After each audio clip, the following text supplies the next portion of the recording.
Hi friends, welcome back to my channel. Friends, ನಾನು ವ್ಲಾಗ್ನ continue ಮಾಡ್ತಾ ಇದ್ದೀನಿ. ಹೋಮ್ ಡೆಕೋರೇಷನ್ದು ಕ್ಲಾಸ್ ಇತ್ತು, ಟ್ರೈನಿಂಗ್ ಇತ್ತು ಅಂತ ಹೇಳಿದ್ನಲ್ಲ. ಸೊ ಅದೆಲ್ಲ ಮುಗಿಸ್ಕೊಂಡು ಪಾಪುನು ಕರ್ಕೊಂಡು ನಾವು ವಾಪಸ್ ಮನೆಗೆ ಬಂದ್ವಿ. ಇವಾಗ ಚೇಳೂರ್ಗೆ ಹೋಗಬೇಕು ಅಂತ ಅಂದ್ಕೊಂಡಿದ್ದೀವಿ. ಅದಕ್ಕೆ ನಾನು ಇವಾಗ ರೆಡಿ ಆಗಿದ್ದೀನಿ.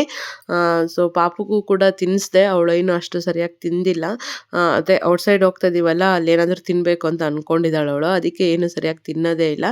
ನಾನು ಈ ರೀತಿ ಔಟ್ಫಿಟ್ ಹಾಕ್ಕೊಂಡು ನಾನು ರೆಡಿ ಆಗಿದ್ದೀನಿ. ಫ್ರೆಂಡ್ಸ್, ಈ ಡ್ರೆಸ್ ಮಾತ್ರ ನಾನು ಹಾಕ್ಕೊಂಡು 3 ವರ್ಷ ಆಯಿತು ಅಂತಲೇ ಹೇಳ್ಬೋದು.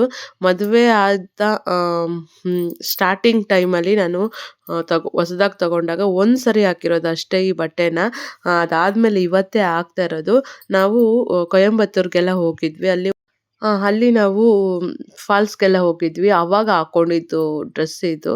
ಸೊ ಕಾಣಿಸ್ತು, ಅಪ್ಪ ಏನಿದು ಇಷ್ಟು ಒಳ್ಳೆ ಡ್ರೆಸ್ ಇದ್ರೂ ಕೂಡ ನಾನು ಹಾಕ್ಕೊಂಡೇ ಇಲ್ಲ ಅಂತ ಅಂದ್ಬಿಟ್ಟು ಇವತ್ತು ಜೀನ್ಸ್ ಮೇಲೆ ಹಾಕ್ಕೊಂಡಿದ್ದೆ. ಇದಾದಮೇಲೆ ನಾವು ಇವತ್ತು ಹನುಮ ಜಯಂತಿ ಫ್ರೆಂಡ್ಸ್, ನನಗೆ ಗೊತ್ತೇ ಇರಲಿಲ್ಲ. ಆಮೇಲೆ ಅಪ್ಪನ ಕೇಳಿದ್ಮೇಲೆ ಗೊತ್ತಾಯಿತು. ಅದಕ್ಕೆ ಇವಾಗ ಹನುಮ ಟೆಂಪಲ್‌ಗೆ ಬಂದಿದ್ದೀವಿ. ಮತ್ತೆ ಈವ್ನಿಂಗು ಮನೆ ಹತ್ರ ಇರೋಂತಹ ಆಂಜನೇಯ ಸ್ವಾಮಿ ಟೆಂಪಲ್‌ಗೆ ಹೋಗೋಣ ಅಂತ ಅಂದ್ಕೊಂಡಿದ್ದೀವಿ. ತುಂಬ ಚೆನ್ನಾಗಿ ಅಲಂಕಾರ ಮಾಡಿದ್ದಾರೆ. ನನ್ನ ಮಗಳಂತೂ ಚಾಮಿಗುಡಿ ಚಾಮಿಗುಡಿ ಅಂತ ಇದ್ಲು. ಅವಳು ಬಂದು ದೇವ್ರು ನೋಡಿ ಅವಳು ಬ್ಲೆಸ್ಸಿಂಗ್ ತಗೊಂಡ್ಳು. ಇವಾಗ ಪ್ರಸಾದ ಕೊಟ್ಟಿದ್ದಾರೆ. ಪ್ರಸಾದನ ತಿಂತಾ ಇದ್ದೀವಿ. ನನ್ನ ಮಗಳು ಇದು ಸ್ವೀಟ್ ಮಾಡಿದ್ರು, ಅದನ್ನ ತಿಂದ್ಲು.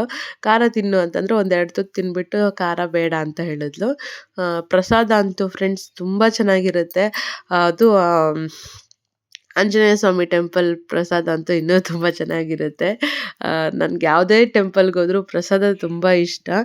ಅದು ಹೆಂಗೆ ಮಾಡ್ತಾರೆ, ನಾವು ಯಾಕೆ ಮನೇಲಿ ಮಾಡಿದಾಗ ಅದು ಹಂಗೆ ಬರಲ್ಲ ಅಂತ ಅನಿಸುತ್ತೆ. ಅಂದರೆ ಆ ವಾತಾವರಣದಲ್ಲಿ ಮಾಡ್ತಾರೆ ನೋಡಿ ಪ್ರಸಾದನ. ಅಂದರೆ ದೇವಸ್ಥಾನದ ಒಳಗಡೆ ದೇವ್ರ ಪ್ರಸಾದ ಅಂತ ಅಂದ್ಬಿಟ್ಟು 4 ಜನಕ್ಕೆ ಅನ್ನದಾನ ಮಾಡಬೇಕು ಅಂತ ಅನ್ನೋ ಕಾರಣಕ್ಕೆ ಭಕ್ತಿಯಿಂದ ಮಾಡ್ತಾರೆ ನೋಡಿ ಅಡುಗೆ. ಅದಕ್ಕೆ ಅದು ಅಷ್ಟು ರುಚಿ ಬರುತ್ತೆ, ಅಷ್ಟು ಹೆಲ್ತಿಯಾಗಿ ತುಂಬ ಚೆನ್ನಾಗೂ ಇರುತ್ತೆ. ಅದೇ ಒಂಥರ ವಿಶೇಷ ಅಂತಲೇ ಹೇಳ್ಬೋದು ಫ್ರೆಂಡ್ಸ್. ಟೆಂಪಲ್ ಪ್ರಸಾದ ಅಂದರೆ ನಂಗೆ ಚಿಕ್ಕ ವಯಸ್ಸಿಂದನೂ ತುಂಬ ಇಷ್ಟ. ಆಲ್ಮೋಸ್ಟ್ ಎಲ್ಲರಿಗೂ ದೇವಸ್ಥಾನದ ಪ್ರಸಾದ ಅಂದರೆ ತುಂಬ ಇಷ್ಟ ಆಗುತ್ತೆ. ಸೊ ನಾವು 3 ಪ್ರಸಾದ ತಿಂದ್ವಿ. ಮತ್ತೆ ವಾಪಸ್ ಬರುವಾಗ ಮತ್ತೆ ಇನ್ನೊಂದು ಸರಿ ದೇವಸ್ಥಾನಕ್ಕೆ ಹೋಗಿ ಮತ್ತೆ ಪ್ರಸಾದ ತೊಗೊಳ್ಳೋಣ ಮನೆಗೆ ಅಂತ ಅಂದ್ಕೊಂಡ್ವಿ. ಬಟ್ ಬರುವಾಗ ಎಲ್ಲ ಅನ್ನದಾನ ಎಲ್ಲ ಮುಗ್ದೋಗಿತ್ತು. ಸರಿ, ಇನ್ನೇನು ಮಾಡೋಕ್ಕಾಗಲ್ಲ, ದೇವ್ರಿಷ್ಟು ಮಾತ್ರ ಅದೃಷ್ಟ ಕೊಟ್ಟಿದ್ದಾನೆ ಅಂತ ಅಂದ್ಬಿಟ್ಟು ಅಂದ್ಕೊಂಡ್ವಿ.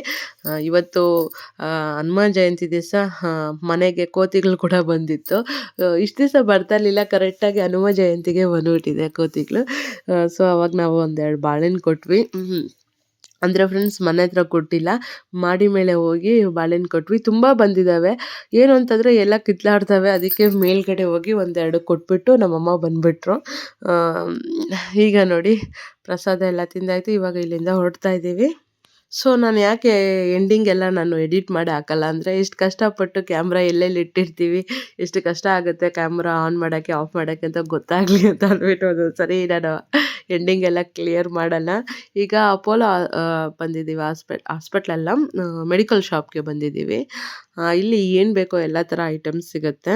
ಸೊ ನಾನು ವಿಟಮಿನ್ ಸಿದು ಸಿರಮ್ ತೊಗೊಂಡಿದ್ದೀನಿ, ಗಾರ್ನಿಯರ್ದು. ಟ್ರೈ ಮಾಡೋಣ, ಒಂದ್ಸರಿ ಟ್ರೈ ಮಾಡಿದ್ದೀನಿ, ಒಂದ್ಸರಿ ಟ್ರೈ ಮಾಡೋಣ ಅಂತ ಅಂದ್ಕೊಂಡಿದ್ದೀನಿ.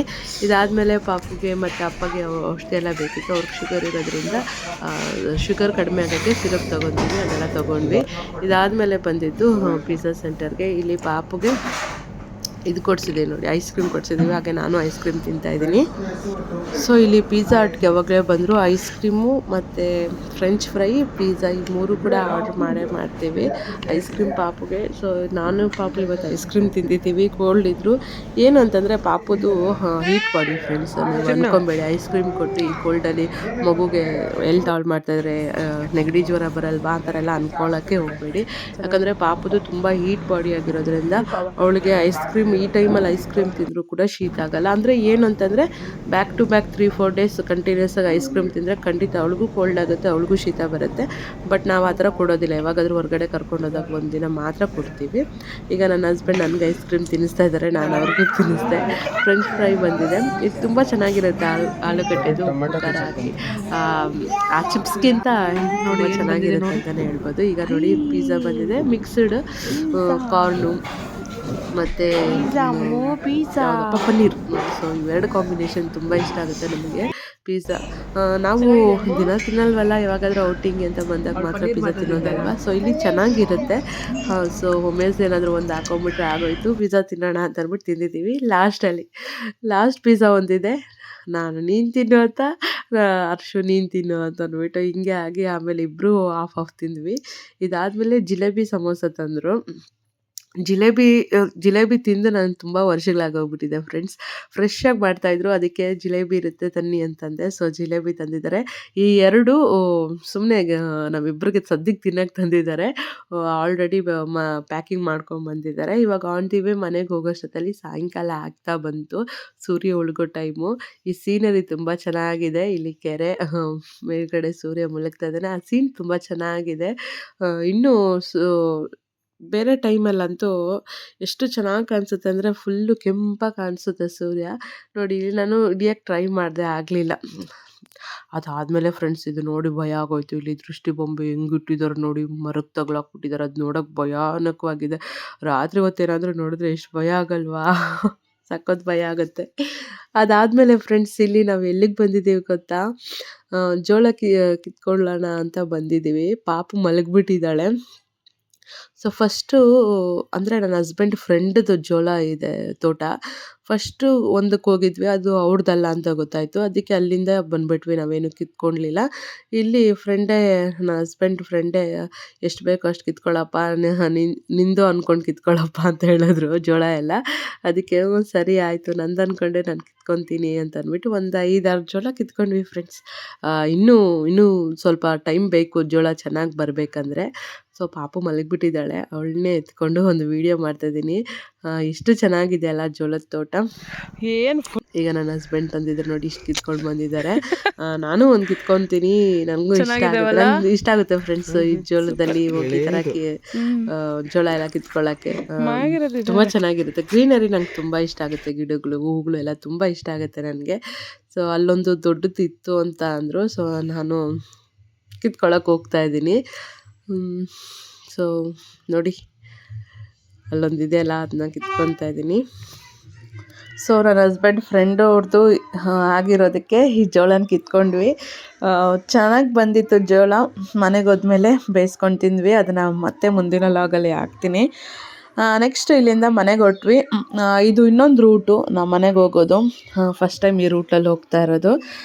ಮಳೆ ಬಿದ್ದು ಏನಾದರೂ ರೋಡು ಹೋಗ್ಬಿಟ್ಟಿದೆಯಾ ಅಂತ ಒಂದು ಯೋಚನೆ ಆಗಿತ್ತು. ಬಟ್ ರೋಡ್ ಚೆನ್ನಾಗಿತ್ತು. ಇವಾಗ ಬೇಗನೆ ಮನೆಗೆ ಹೋದ್ವಿ. ಸೊ ಇವಾಗ ಮನೆಗೆ ಬಂದಿದ್ದೀವಿ. ಚೇಪೆಕಾಯಿ ತೊಗೊಂಡಿದ್ವಿ, ಅದನ್ನೆಲ್ಲ ನೋಡ್ತಾ ಇದ್ದೀನಿ ಯಾವ್ದು ತಿನ್ನೋಣ ಇವಾಗ ಅಂತ ಅಂದ್ಬಿಟ್ಟು.